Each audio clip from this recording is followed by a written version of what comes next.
Hi, Greg. I'm really glad to have you with me. Welcome to Forbidden Conversations. Not so forbidden, like somewhat forbidden. I recently had a censorship strike on YouTube where they Uh-huh. said, we're gonna.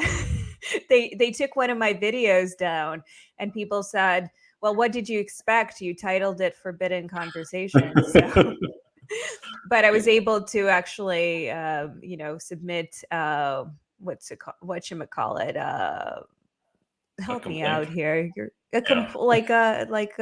an appeal. An You're a appeal. lawyer, yeah, Yeah. an appeal. You're supposed to know It's not these a words. Help me not a out real here, appeal. I mean, like the Greg. Come on. Yes, an appeal. And you just froze on me on appeal. Did I lose what you? is going on with that? Oh, okay, I got you back, I think. But you are freezing. Okay. Hmm. I think you're back with What me. just happened? Uh, you froze, and then I think you're like you seem to be freezing, but I think you're okay now. What the hell? Okay, sorry. The internet here has actually been really quite good. So that was a bit Okay.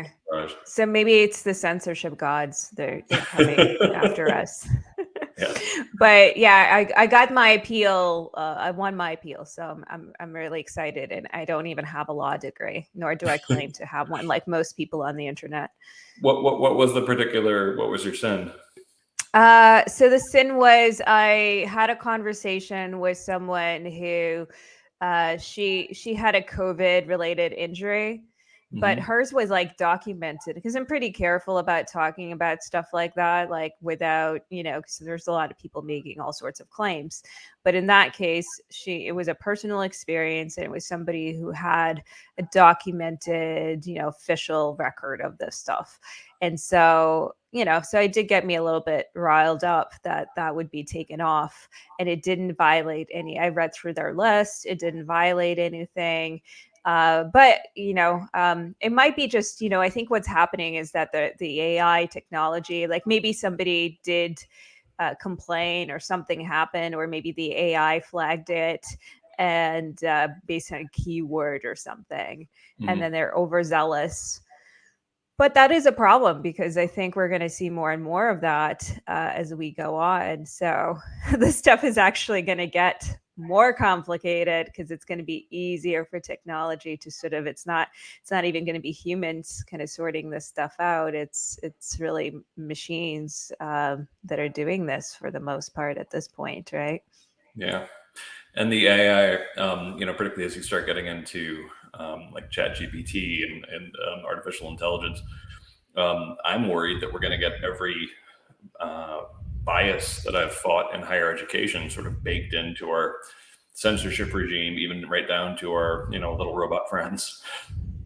Right, because also, what are they? Where are they taking that information from? Right, so they are taking it from. They're They're taking it from learning the it in a internet, bad the part of literature. town, man.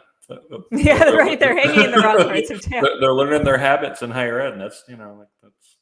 Well, you are the president of Fire, so I think not everyone is familiar with Fire does, and Yet. I know recently Fire yet exactly, which I love what Fire is doing, and particularly because it's a nonpartisan organization, and Genuinely and so. Like yeah, and you we really. actually, people have pointed out. One of my employees was doing a speech at Princeton, and people showed up to like shout her down, and instead they just did some heckling, which is fine. But pointing out people on our staff who were conservative, and we're like, hold on. We're really proud of that. Like the fact that, like, look at all the other people who aren't. You're going to see Greenpeace in there. You're going to see PETA in there, working with someone who worked at the Alliance Defending Freedom. Like that's a point of pride with us, that we actually, because otherwise, like, particularly in like the fundraising sphere, I get a little frustrated sometimes because people will refer to organizations as being nonpartisan, particularly more left-leaning foundations, where I know for a fact not a single person who's even mildly right of center works there. And I'm like, if you actually want to be a nonpartisan organization and stay that way, you have to have actual political diversity among your staff. Yeah, well, and most organizations, they'll either, lean one way or the other, and they just It's a don't have lot the easier to do that. It is Like a lot easier, if yeah. staff agree with each other politically, like it tends to be more homogenous. You can just play to whatever side. I mean, I make this joke all the time. Like if I decided to make fire, just a strictly partisan in either direction, 10 years ago, we would have been $100 million organization. We went the much harder way, which is being willing to say goodbye to owners and lose employees if they don't get that we really mean it on the free speech thing. Yeah, and you really do take on cases that I think represent, both, regardless of where the offense is coming from, it doesn't matter which side, which is what I love, because to me, it's like it's always been about the principle of it rather than, I don't care which side it is, Yeah. and that is the key.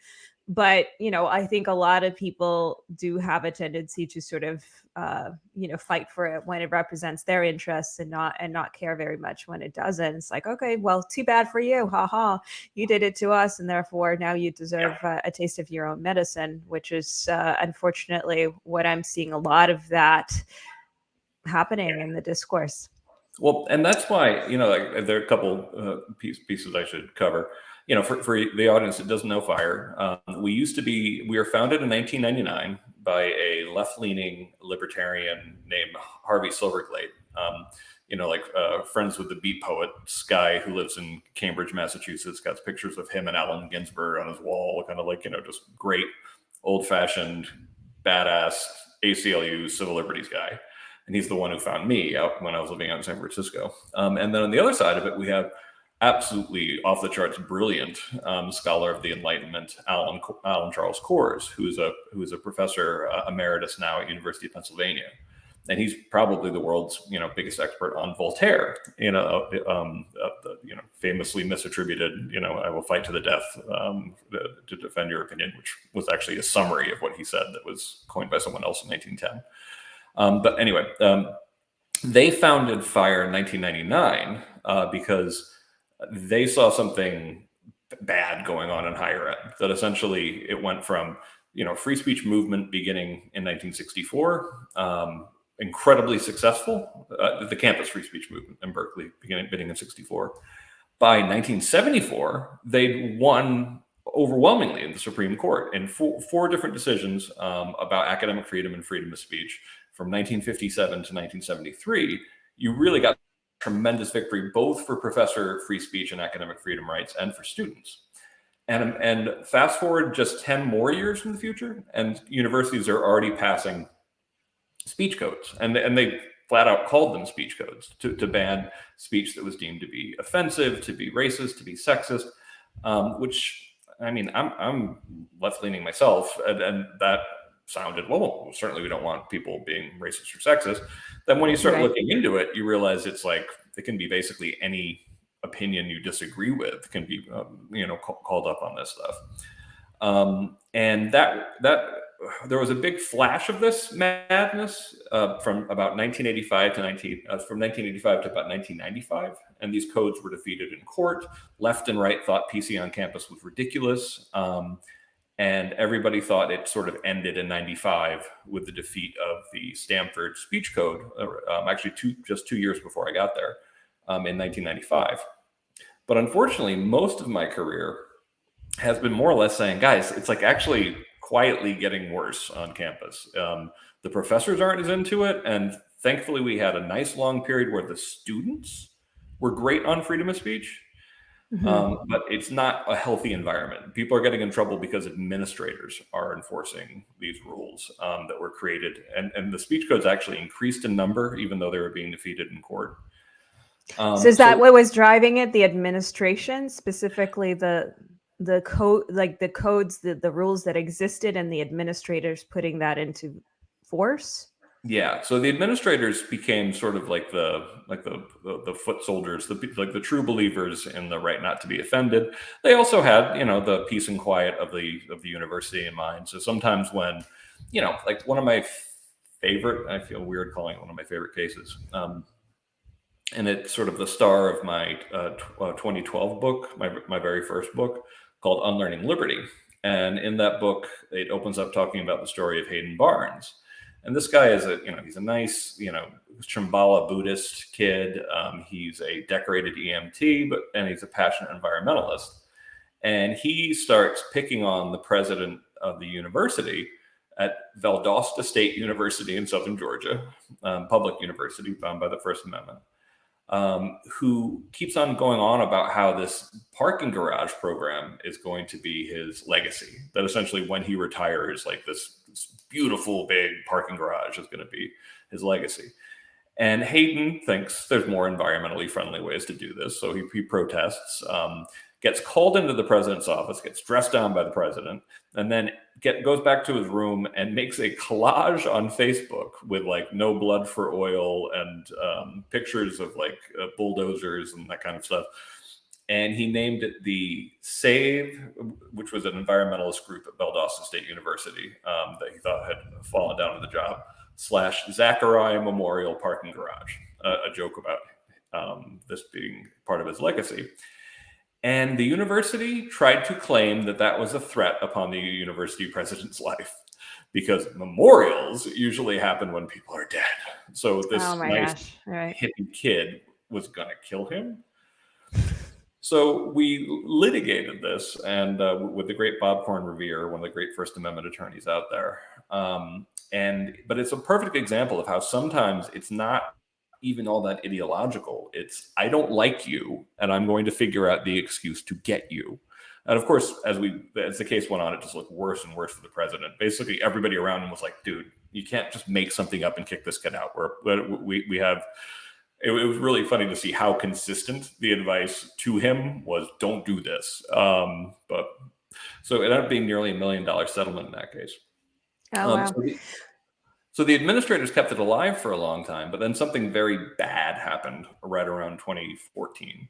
You started having students hitting campus who, rather than rolled their eyes at the administrators, kind of agreed that some people should be censored, or lots of people should be censored.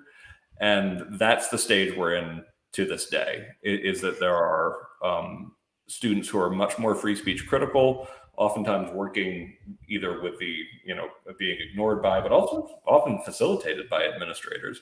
And it's made the worst period for free speech on campus I've ever seen in my 23 years. So I'm trying to figure that out, because for me, like when I went to school, where'd you go to school? I went in... What was the question? Sorry, when? Where? When and where? Well, I went in Canada, and I studied... Never heard of it. I studied communication. You never heard? Yeah, I mean, people like to blame it for a lot of things. Like Robin Williams blamed it for everything. People like to blame it for the smoke right now. So some people want to build a wall to keep us out. I hear, but it is like a little country next to the U.S. So you might, if you look at a map, I think you might be able to spot us. Did you go to McGill? No. Sorry. I just really like McGill. I'm just trying not to dox myself. but I went to a university in Canada, and very left-leaning university. Okay, and I studied communication. So, but freedom of speech was a very essential, fundamental thing, and it was hammered into our heads. That was the thing. And so when I started seeing these changes, so that would have been like the 2000s, and so when I started seeing these changes, it was just quite shocking to me. And what I hear from people, though, to this day is because I still think to some extent people won't say out loud, oh, freedom of speech is bad. But what they'll say is, oh, no, I support freedom of speech. I believe in freedom of speech. But, hate speech is bad. Yes. Right. And I get it. I mean, it's not like I'm like, okay, hate speech is wonderful. I don't think Sure. hate speech is a good thing, but the problem when we get into, is defining hate speech, of course. And that's where, that becomes a fundamental issue. That's why, in the US, and you have different laws in the US than, in this country that you've just discovered called Canada. Ooh. Where we are not as free in that regard, and there's some laws that are threatening to be passed to further limit speech. And in Ireland right now, they're Yeah. going through some really intense threats to freedom of speech. But it's interesting to me that people are so willing to sort of say, yeah, we support freedom of speech, but Yeah. and what is it, do you think, that has sort of shifted in particular where, because before what I saw, especially on the left, was like this willingness to say, no, I support freedom of speech, absolutely, Mhm. even if it means that people are going to use it to say some despicable things that I Yeah. will not like, and maybe I'll just stand up to that, but but Yeah. I don't like it, but I'll allow it. Sure. Um, because that's the price. But now it's changed. So what do you think that caused that shift in your view? Well, I co-authored a book, Coddling of the American Mind, with my friend You sure Jonathan Haidt, did. which came out Very in influential 2018, book, yeah. making the argument that when I first explained it at Fire back in 2014, I got crickets because they thought it was such a weird argument. But that the same habits that were threatening freedom of speech on campus would also make the people who have those same sort of intellectual mental habits profoundly anxious and depressed. Because I've had my own struggles, and cognitive behavioral therapy is something that saved me. And all of what CBT is, I mean, please forgive that I'm going to oversimplify this to everyone who knows a lot about it. And I do highly recommend studying it because it's helpful no matter what. But it's mostly getting in the habit of talking back to your more exaggerated thoughts. You're catastrophizing in your head when you're thinking that you can read people's minds. That what I mean by that is, like, you go on a date and you just leave it thinking that person absolutely hated me. Might be true, but you don't actually know that. Fortune telling, is that we're all doomed. Catastrophizing, binary thinking, things are either perfect or we're doomed. All these kind of things that you try to get in the habit of talking back to those voices in your head that say things are terrible, but not with power of positive thinking, with going, okay, do I actually know that? Using rationality.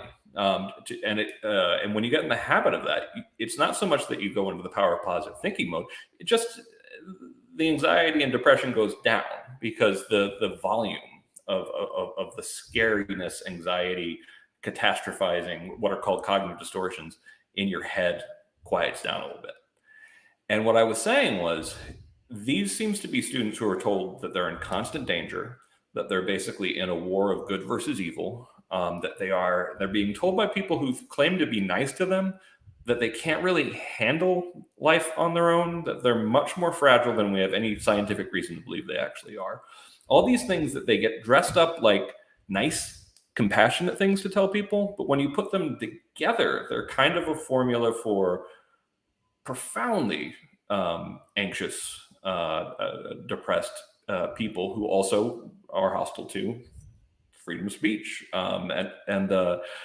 So when we saw that coming, we wrote the original article in 2015 for The Atlantic. And I was joking, and we solved the problem. But no, it just actually everything got much, much worse on campus. And so we wrote the book in 2018.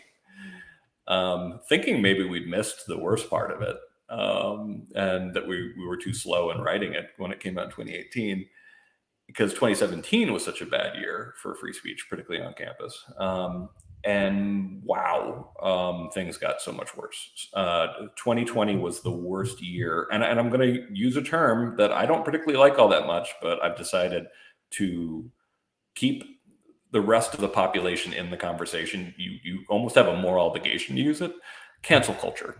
The phenomena of people, and my definition is very, very simple, and it's an historical one, that it's the uptick after 2014 of people, losing their careers, losing their, getting kicked out of school, getting fired, getting expelled, having their books, censored. The big uptick in that happened, those kind of successful campaigns beginning around 2014. Do you think that's tied into social media in large part? Because that's weaponized. Yeah.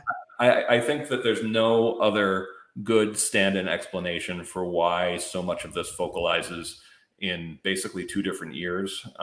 When you look at, Martin Gurry's work. Not so familiar. No. He wrote a book called Revolt of the Public, and it talks about how, the first kind of wave of social media having a disruptive effect that was really global was in 2011, and you saw that on campus in the United States to a smaller degree. You saw the Occupy Wall Street movement in the United States, but you also saw big movements in Israel and Spain, and of course, the biggest thing was the Arab Spring, and that was really enabled by social media. So there was this little eruption of, whoa, this is a truly disruptive technology in 2011. Kids who had sort of grown up in that environment started hitting campus in large enough numbers that some of the phenomena that they were used to, coming up through K through 12 with, cell phones in their pockets and social media everywhere, started hitting campus. And that's when you end up with cancel culture, because cancel culture is basically like, people are always kind of like, oh, but cancel culture has always existed, has been a response I always get. I'm like, well, that's like saying the Red Scare always existed, as far as I'm concerned. I'm talking about a very particular, if you're saying that people get in trouble for what they say, no kidding, I'm a First Amendment lawyer. But there was something very different about what began around 2014 and really sped up around 2017. And so canceling of the American mind is first trying to establish, and this comes out October 17th, canceling of the American mind. Oh, and my co-author, by the way, 23-year-old genius, Ricky Schlatt. You should have her on your show. She's amazing. We're a really good team because I'm an overwriter, and she can take my 5,000 words and turn it into a good paragraph that actually says it better than I did. So we're a very good team. And it's also nice, since so much of Coddling the American Mind was focused around the problems faced by young women, to actually be working with a Gen Z woman on some of these problems. Anyway, so task number 1 of canceling is just to show this is real. This is on a scale that we're going to be studying in 100 years. And the people who try to say that isn't true just don't understand history or the history of censorship, or, well, actually, honestly, mostly it's just a knee-jerk reaction because they don't want it to be true. So let's look at the numbers around professors. By the time the book comes out, we will almost certainly have exceeded 1,000 attempts to get professors fired since 2014. About 60% of those result in them getting punished and investigated in some way, like something. But the attempts are what matter, because that shows how hostile the environment is. And when you compare it to the previous decade, I mean, it's like there's like a tenth of that number. Well, and the attempts alone have a silencing effect, right? Because if you know that there is a chance even that you're going to have that experience, you're going to be careful with your words. So that's a silencing, chilling effect on speech. Exactly. So that's a huge impact when you're talking about, intellectual thought. Yeah, and I mean, just the actual unpleasantness of being targeted in one of these campaigns is pretty awful. I know. Yeah, I'm sure you've had this experience. I certainly have.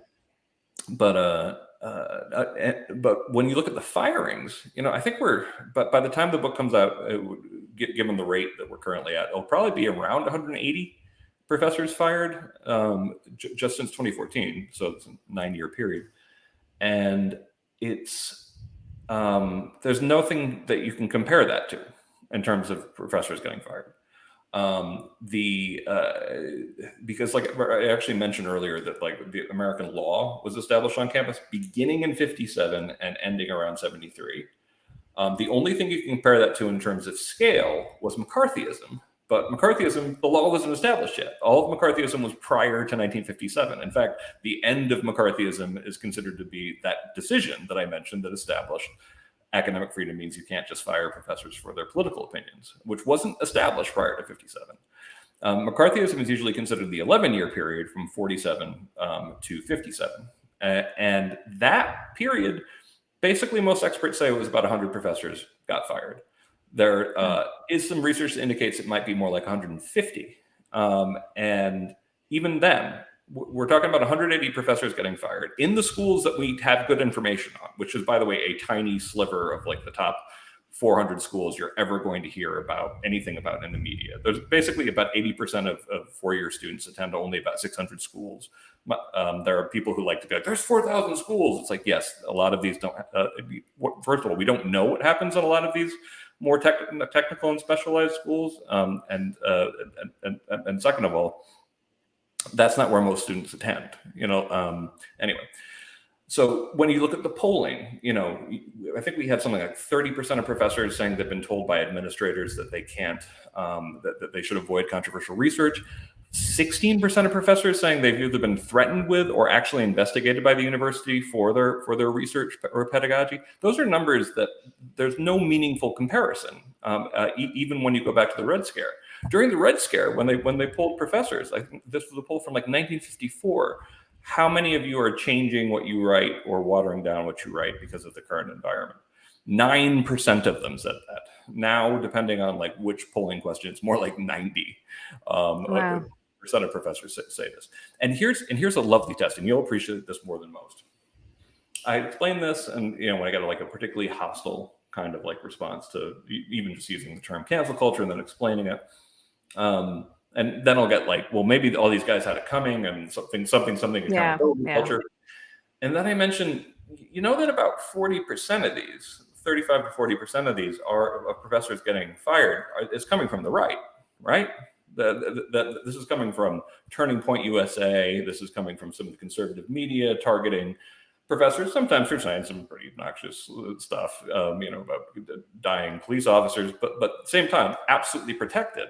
And nonetheless, and we defend them in all of these cases and oftentimes win. And when I watch someone suddenly take the issue a little bit more seriously, like when I was having a conversation in San Francisco, and we mentioned that we defended Nicole Hannah-Jones in her situation at USC with this very ferocious critic who thought he had any idea about typical Silicon Valley guy, didn't know anything about the topic, but was sure he knew what was actually happening. But as soon as we said that, suddenly we got this kind of like, they're taking us very much more seriously. And I was like, and guess what? I now take you not seriously at all, because you shouldn't have cared whose ox is being gored. When you found out that maybe you might agree with some of these people, suddenly it's a real issue. It's so true. And the thing is, so when I first kind of, started being more engaged with these things, a lot of the canceling, I was seeing a lot of that happening on the left, and I saw the right sort of taking on the mantle of free speech and being anti-cancel. And then I was seeing the same behaviors happening on the right as well. And when I talk to people on the right about it, they're sort of in this denial phase about it. And they're like, no, we don't have any power. We're not doing this. It's only the left. And I get attacked a lot. And I just find it really frustrating, because to me, it comes down to just its behavior. Doesn't matter who does the behavior. And everyone's just like points fingers at each other like kids, because really it's what children do. No, he did it. And I'm like, so you don't care about principles is what you're telling me, because it's about the principles. So I'm like, well, you did this to us first. And like, so what? Right? Yeah. And now you're mad because we're fighting back. And no, I'm not mad because you're fighting back. I'm mad because you're doing this to people. And I don't care what side you're on. I care that you're doing this to people. And and that's why I think it's so important to, to stand up for those principles, because that's what matters. Because the impulse to censor, the impulse to control, to cancel somebody that you don't like or don't agree with, or whatever that That's motivation older is, than the species. everyone has. Exactly, and everyone has it. Now the difference, I remember I was rehearsing a play, and it was I forget. I wish I remembered the name of the play right now, but it was Audrey Hepburn was in it, and I forget the other actress. But it was an interesting play. It was kind of about cancel culture in a way. It was set in, the olden days, but it was about these two women, and one of them was actually, I guess she was gay, but it was just about the rumor. They were just really close friends, and the rumor comes out. One of them gets accused of being the two of them get accused of being gay, but one of them, I think, is. She ends up, it's really tragic, but the idea, I hate the fact there's an Audrey Hepburn play that I have no idea which one it is. Yeah, and it was actually, it was a movie, and it was quite a big deal at the time, because not everyone would show this, and it was pretty controversial. But the idea in the play was like, at some point they're thinking about moving, right? Because if they move to a new town, maybe that won't follow them, because back then there is no social media, right? And now the idea of moving to a new town, that's not going to help you, because you have this digital footprint. And it's the same whether you're, we talked about academia, because you can track maybe these numbers a little bit better. It's really hard to track some of this stuff when it comes to employment. And that's something that people talk about a lot as well, where it's like, okay, well, I'm going to my job. I'm doing my job well. I'm not talking about these things at my job. I'm not expressing my views at my job, but maybe after my job. And then people might be getting fired for their views. I know that has happened. I've even interviewed somebody on this podcast who, this is, she talked about she worked at Levi's, and and it was and it was Jennifer Say. Yeah. Actually, in the book we talk about various industries, and we have a chapter on COVID-related cancellations, and Jennifer figures fairly prominently in that. And meanwhile, the big difference between Jennifer Say and everybody else who got canceled in that crazy 2020 year is they offered her $1 million to sign the NDA, and everybody else, when they're getting canceled, signs the NDA, and they hope it goes away, and it oftentimes does, because you're not allowed to talk about it anymore. And she was like, no, I couldn't live my life not being able to talk about this. So and it's funny because people also who want to claim this isn't even happening, which is just silly and irresponsible at this point. You point out the numbers of professors, give some stats on students, for example, the fact that everyone's saying that, then you go to polling where everybody's, giving numbers about being afraid to state their opinion, unlike we've seen. Doesn't matter. That doesn't count. And then when it comes to the people being fired from corporations, people are like, oh, you can only point out a handful of examples of that. I'm like, you can find hundreds easily. And we found we found hundreds easily. And we know, but that one is actually just scratching the surface, because most of these get handled by, I think it's time for you to sign the NDA, sir, or maybe it's time for you to find another job. You're never going to hear about most of these. So thanks to Jennifer for actually being willing to say all that stuff publicly. Well, absolutely. I mean, one of the reasons that I even started speaking out about this kind of stuff, because I was in a situation where I probably could have made it go away. Well, I did have a situation where, I had the cancel culture after me, and you're the Washington Post, right? No, it was. I have written, for them, but it was actually. I ended up writing a story about it for Newsweek at the time. It was my first op-ed that I'd ever written. It was about that topic, and because I had a group that was after me, the cancellation by social media, to keep things brief. But essentially, in my situation, I could have probably kept things pretty quiet. After a while, I could have kind of gone the quiet way, saved myself a lot of trouble at a certain point. But I was getting all these messages from people who have experienced the same things, sometimes even worse.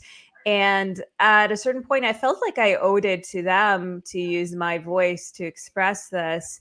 And so I started, because some of the cases that I was hearing about were just so atrocious. It just didn't seem right. And I thought, you know what? I'm going to burn it all to the ground. I thought I was going to lose everything, to be honest. And I thought, okay, worst case scenario, I'm not going to have a career anymore. I'm going to open a coffee shop with my savings. Like that's where my mind was at. Like maybe I'll do that. That's like my backup plan. Sounds kind of nice. It doesn't sound horrible, but not to be able to do the thing you love to do kind of sucks too, right? Absolutely. Completely Yeah, agree. and being ostracized by everyone, not so pleasant. To have people write how much they hate you, not pleasant. Being doxxed, also not pleasant. People are not used to. It's not a normal experience to go through. I think now that I have been through it, I realize, I've learned a lot. I think I can guide people through it. I feel stronger, different. I realize what a ridiculous thing it was in some ways for people to go after someone over what they did, but at the same time it's just not normal.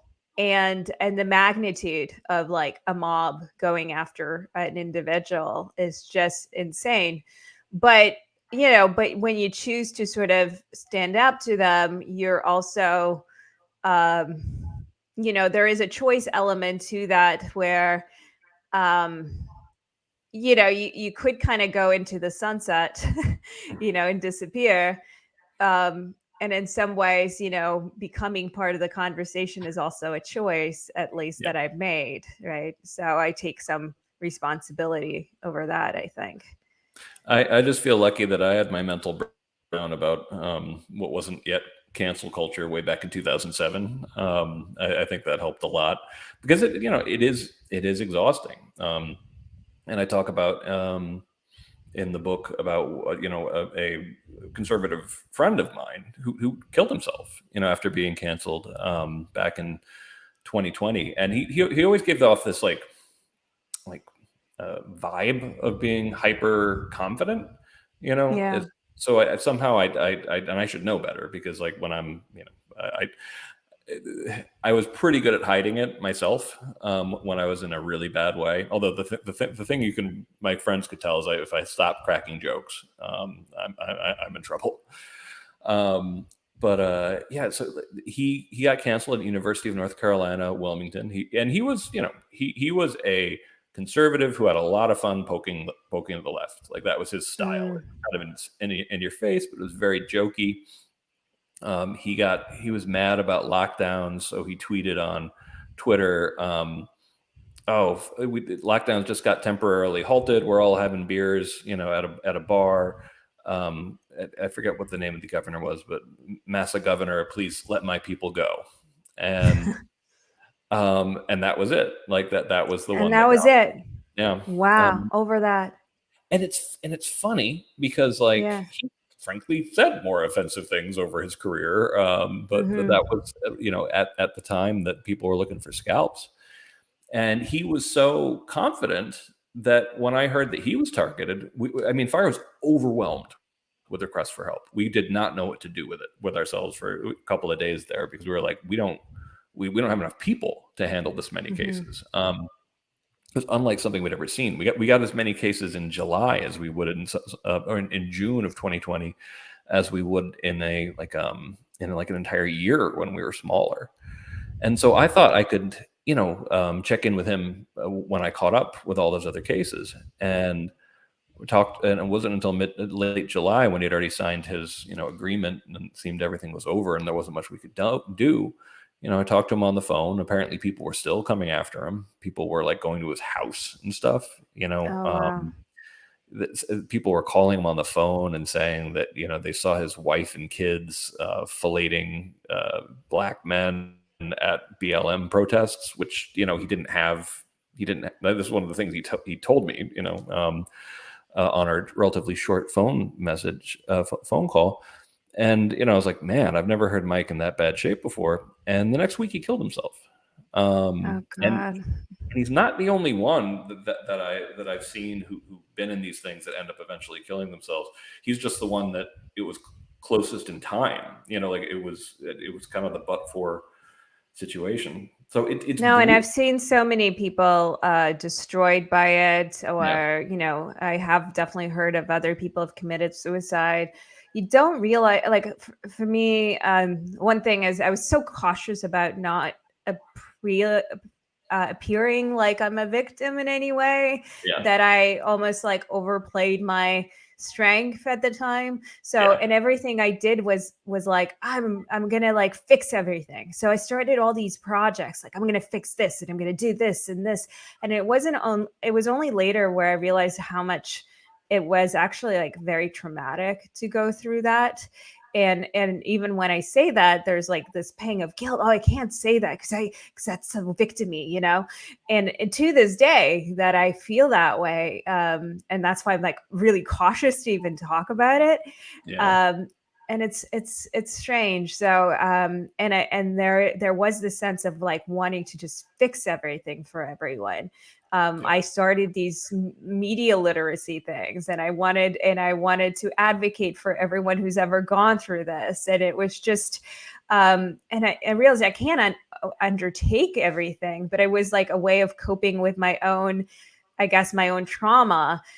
But it's a weird thing to go through as an individual. And I was an individual who's never been in a public sphere at that point. Like I wasn't someone who was doing any public speaking. I was never even a journalist who wrote personal opinions before. I only started doing that after that happened.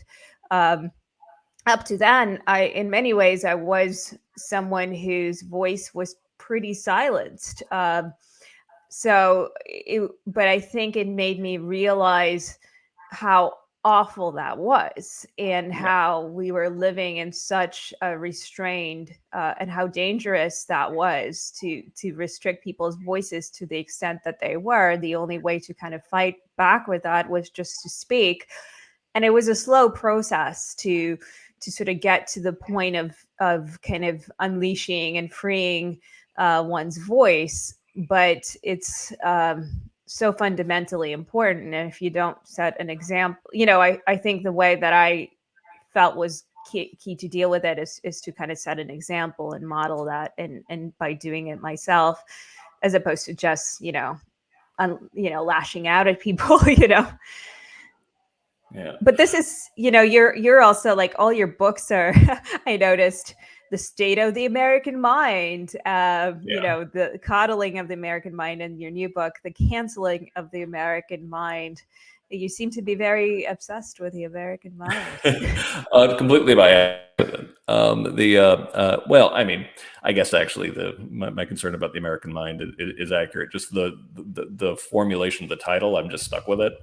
I originally called my title that I went into the 2015 article with, and really wanted it to be this. It's a boring title, but it's more accurate to what my point is. It was called Arguing Towards Misery, which was essentially the idea that if you have these cognitive distortions in your head, it's kind of like convincing yourself to be anxious and depressed, and that we're actually, rather than telling young people, don't do this. And this is where I always say, this is what makes me angry about it. A lot of times I feel like we're teaching kids cognitive distortions out of bad mental habits, or out of, misplaced compassion that's not very well thought out. But in other cases, we're doing it under the idea that if I make you feel really scared, really guilty, really under threat, it's going to produce some kind of positive social outcome that usually the person instilling it would prefer, like whether that's to go out and solve global warming, or to fix police brutality, or all these kind of things. And it's a bad model for social change, because depressed and anxious people oftentimes don't have the best picture of what will actually help anything, and a lot of times they just get depressed and anxious. Like it doesn't actually produce the change that you want in the world. It can produce actually a great deal of hopelessness and nihilism, is more what comes from anxiety and depression. So I wanted to call it Arguing Towards Misery, back to the title. Got stuck with Coddling of the American Mind, a title I hated. Oh, really? Hated it. and because I'm like, people are going to see coddling and they're going to think we're saying kids are spoiled, and that's not the point of what we're saying. I'm not saying that they're spoiled. I'm saying that we're teaching them the mental habits of anxious and depressed people. It's a compassionate point, not a scolding point. Yeah. Then when we got the book contract, we got the book contract under the title Disempowered. Also does a better job of getting across what I'm trying to say, which is we're taking basically we've got to do this cartoon at some point. Someone standing. Oh, actually, I might be able to do this with. Well, anyway, someone standing at the top of a Olympic, diving board at the Olympics, and her mother, climbs up the stairs, behind her, just to get up to her and top, whispering to her, it's like, honey, I love you so much, and know that you can't really do this on your own, and you're going to be very humiliated, and you're never really going to recover from that. I love you. And then it goes back down, because that's what I feel like we're doing. And I want to be clear. These are oftentimes some of the best and brightest kids out there who are being disempowered by the advice they're being given by K through 12 teachers, by parents, that sounds compassionate, but when you think it through, actually is really quite toxic, really quite harmful.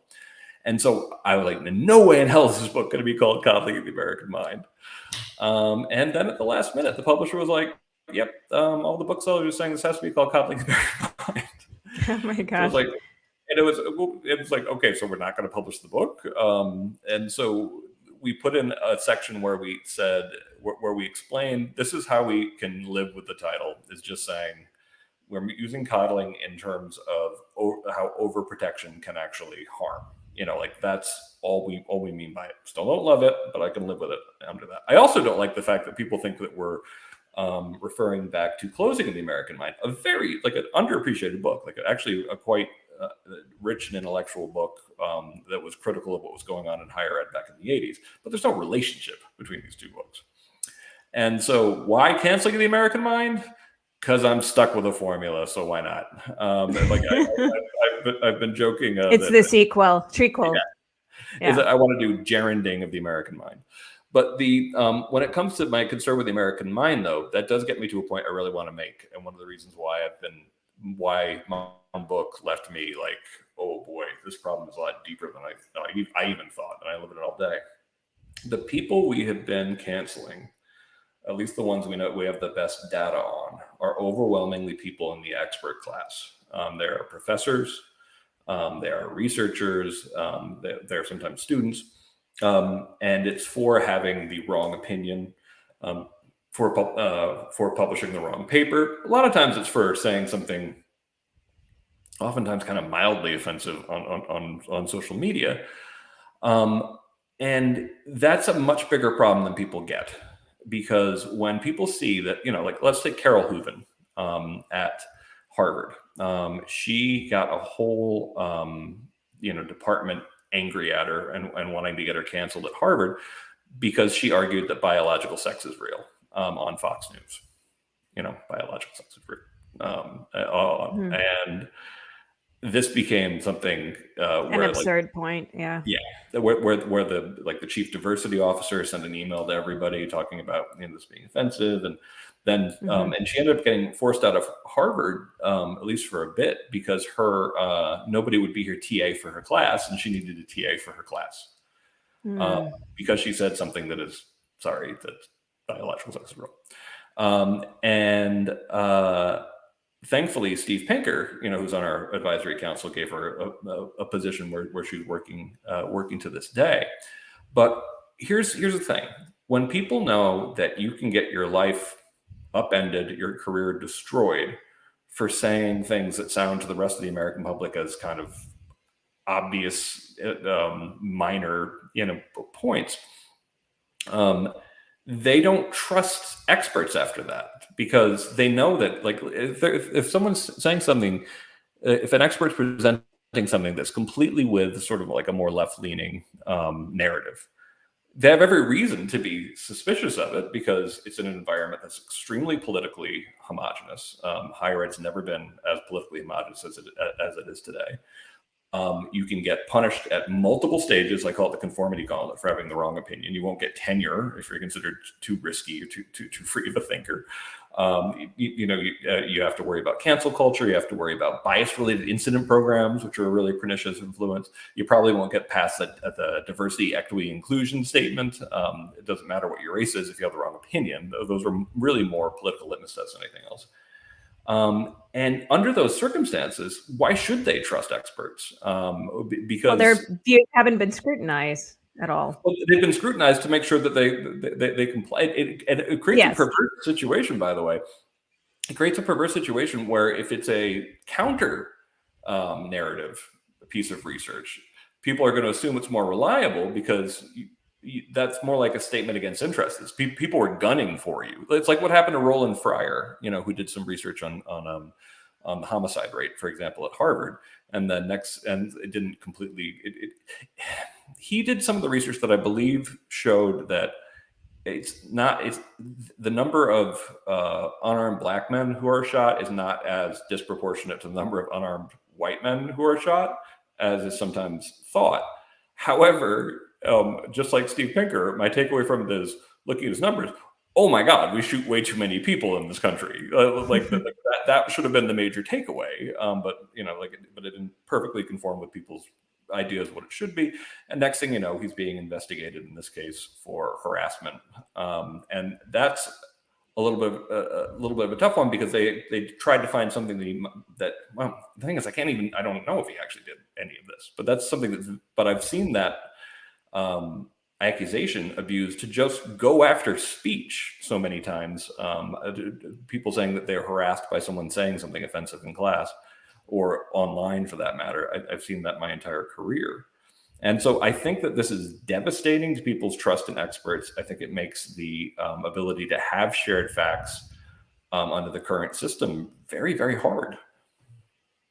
Yeah, no, absolutely. And it's interesting to me that you're also approaching this not so much from a political perspective, but much more a psychological perspective, which is probably much closer to the truth of it, where it's well, I at least my bias says so, where it's like, okay, there's something inherently happening to people where they're less comfortable with their views perhaps being challenged, with being uncomfortable. Like I always bring this back where I'm like, okay, I've always been fairly comfortable speaking with all sorts of people and having my views challenged because like around the dinner table, we have sheer chaos and, and my views are always put down, and I've been called all sorts of things by my family, we just have very different points of views all the time and we argue and it's just like normal. And, that's okay. There's another word for that. Healthy dysfunctional family. Yeah, absolutely. In some ways, my family has got all sorts of dysfunctions, but we are pretty arguing with each other and not getting mad.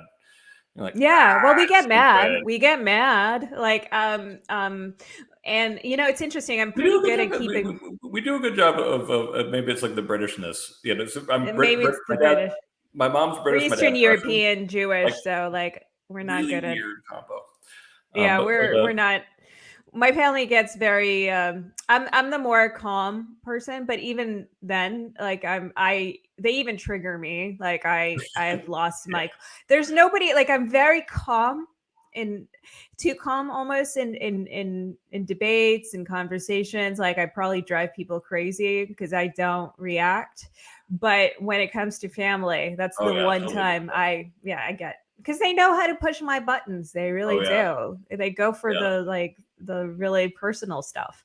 But at the same time, we're like, it's not an option to not like have family dinner the next week. It's just not. So nope. So you figure it out, and it's okay. You can have a different point of view.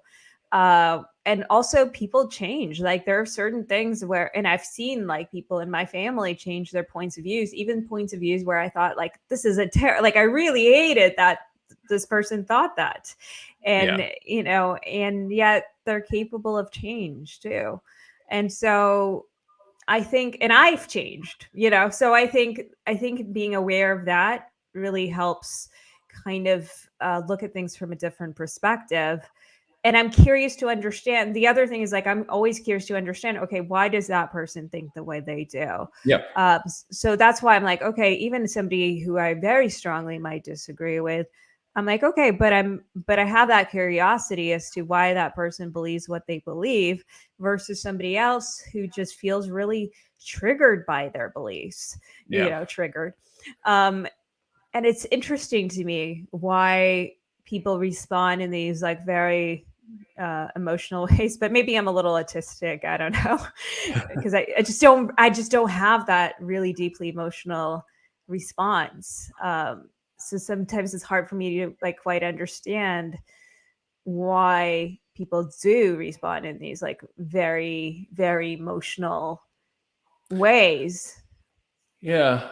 Yeah. I mean, for me, having a good curiosity about everything human um, is kind of where we should all be to a degree, because it's like, why you think that. And even if you think that person is dead wrong, knowing that they think that and probably that other people think that is absolutely crucial information to understand the world in which you actually live. So I point this out when people argue about there should be no free speech for conspiracy theories, and it's kind of like, so that just means that nobody will tell you that they have a conspiracy theory if they think that you're plugged in. And by the way, never do that to people who believe in conspiracy theories. Like, if people believe that there's a conspiracy to shut them up, do absolutely nothing that looks like a conspiracy to shut them up. That will only make it worse. Meanwhile, Yes. conspiracies do happen to some degree. Usually small scale. Eventually comes out. Michael Shermer has written about this.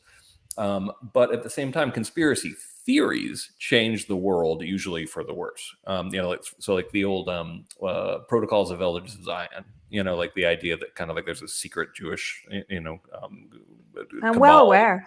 yeah, Yeah. controlling the whole world. Yeah. I'm part of it. Yeah. Congratulations. Thank you. What should I ask for? I can. What was the that knowing that people believe this is incredibly important in understanding history. Like, you're missing something major about what happened in the early 20th century without understanding the kind of paranoia and lies that people were spreading. And the idea that kind of like you're better off not knowing about it. It's just like, oh yeah, so you're just better off plugging your ears and making sure you know less about what the world actually looks like.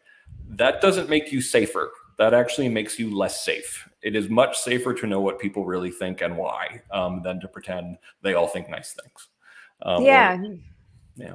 And sometimes engaging with them, like, I mean, I had somebody that I engaged with fairly recently, who was one of the believers in such a thing. And, Yeah. it's like, it's kind of weird. And I don't think everyone has a responsibility to engage with someone like that. But at the same time, it's like, if you can, sometimes it can lead to unexpected results, because they might think that, maybe if everyone who's Jewish is evil and horrible to engage with, and then if you kill them with kindness, that unexpected result might kind of shake their worldview. Maybe little by little, it's not going to happen overnight, but that might challenge their vision of the world, as opposed to me just like attacking them, for example, and saying, oh, you're a racist. So I think sometimes having those interactions can be sort of valuable, but they don't necessarily scale. So that's a problem, and a whole other discussion. I mean, I also think a lot about, okay, like who do you platform, and how do you, I mean, I don't believe in shutting down anybody's ability to have speech, but like, if you have an event or you have a show or a podcast or something like that, at what point, being considerate of who you bring on or who you have a conversation, and how do you approach that conversation, I think even more Sure. importantly.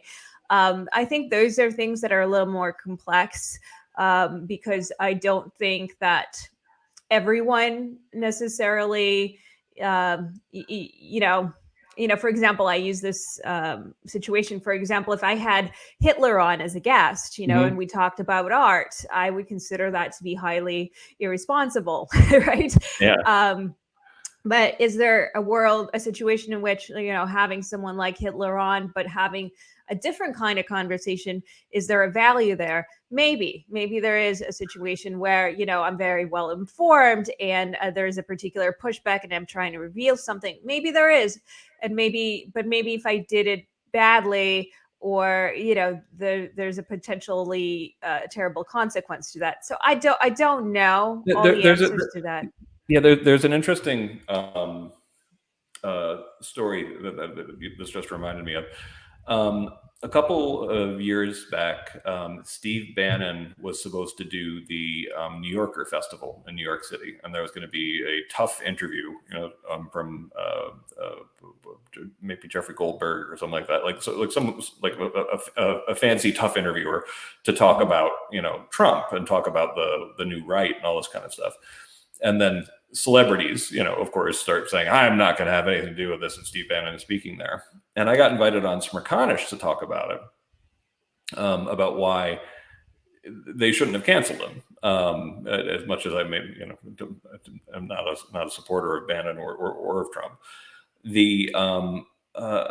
And one of the best examples that was given in response was someone saying, it's like, well, what if they had someone from the Taliban? What if they had someone who was there, who'd been, part of the Taliban, who was there to interview? What would you think then? I'm like, I would tune into that interview in a heartbeat. I would absolutely want to know, like, what does this look like from your perspective? It's not because you think the person is good. A lot of times you want to hear from the person because you think the person is bad. And sometimes it's much more important to know what bad person think and why, because sometimes you're lucky enough to discover some of it's misunderstandings. Some of it are problems that you might not have fully appreciated are really problems. And then when it's like the paranoid, things that you might think is a lie, it's still also important to know that. I just think it needs to be done, responsibly. And when I say responsibly, I think like the person who's doing the interview has to be well informed and push back on the ideas or challenge them or ask the right questions, in the sense of like, they don't have to disagree, but at least they need to clarify the thoughts enough of the other person that we come to have like a good understanding. And if they're saying nonsense, that needs to be challenged in the moment, so that we can so they are not spewing things in the moment without any clarification. So I think that to me is like sort of responsible, as opposed to, so if I'm completely uninformed and I'm inviting someone from the Taliban to just purely speak and say nothing, I don't think that I'm doing a good job. But if I'm really well prepared, I don't have to agree with the thoughts. That looks like something different. And if I'm only doing the interview just for the glory, just to get clickbait, and there is no value at all to it, I think that's irresponsible. So I think you have to be really intentional before you do it, is kind of my view on that. No, agreed. So unfortunately, I have to kind of wrap up a little bit. So I've really enjoyed having you on, but tell us how you can find your book. And I know it comes out in October, so I know you mentioned that earlier, but three quick things. I just found out while I was on this that if you have students who listen to your podcast, American students, or actually I think Canadian students as well, we just confirmed that Lara Bazelon is going to be joining Camille Foster and Michael Monahan from the Fifth Column, and they're going to be doing a live broadcast from our summer student conference in about 2 or 3 weeks. And also that means people are going to be able to listen to it on Twitter. It's going to be awesome. I love those guys. So that's a cool thing I just found out while we were talking. Great. FIRE, we just expanded the Foundation for Individual Rights and Expression. So we now fight for free speech off campus as well. We've got lots of really cool cases there. We're on Twitter, we're on Facebook. We even try to produce a little bit of comedy, which makes me anxious, even though I'm compulsively joking myself. I don't make a lot of jokes in my work life. And lastly, I got a book called Canceling of the American Mind, coming out on October 17th. There'll be more about it actually at thefire.org. And one of the things that I'm really excited about in the book is we talk about cancel culture as a way of winning arguments without winning arguments, and point out all these ridiculous ways we have to not actually to avoid addressing the substance of what someone's actually saying. And I want people to just start calling that out more, that essentially like, nope, that's actually that's a logical fallacy, that's identity based, that's like let's actually have the argument if we're going to have the argument, or just stop pretending. So anyway, I really appreciated chatting with you. I really appreciate chatting with you as well. Well, thanks so much. And I will make sure your bio and everything is going to be linked as well. But really great to have you on. And I look forward to reading your book as well. Absolutely. Take care. Thanks.